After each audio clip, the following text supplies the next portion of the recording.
ایک شخص نے نبی کریم صلی اللہ علیہ وآلہ وسلم سے رات میں نماز کے متعلق معلوم کیا تو آپ صلی اللہ علیہ وآلہ وسلم نے فرمایا کہ رات کی نماز دو دو رکعت ہے، پھر جب کوئی صبح ہو جانے سے ڈرے تو ایک رکعت پڑھ لے، وہ اس کی ساری نماز کو طاق بنا دے گی۔ حضرت ابو ہریرہ رضی اللہ تعالی عنہ سے روایت ہے، نبی صلی اللہ علیہ وآلہ وسلم نے فرمایا، قطار 12,000 اوقیے کے برابر ہے، ہر اوقیہ زمین و آسمان کے درمیان کی تمام چیزوں سے بہتر ہے۔ اور رسول اللہ صلی اللہ علیہ وآلہ وسلم نے فرمایا، جنت میں آدمی کا درجہ بلند کیا جاتا ہے، وہ کہتا ہے یہ کس وجہ سے ہوا؟ اسے کہا جاتا ہے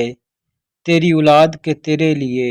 دعائے مغفرت کرنے کی وجہ سے۔ حضرت ابو ذر رضی اللہ تعالی عنہ سے روایت ہے، نبی صلی اللہ علیہ وآلہ وسلم نے فرمایا، جب تو شوربہ تیار کرے تو اس میں پانی زیادہ ڈال دیا کر،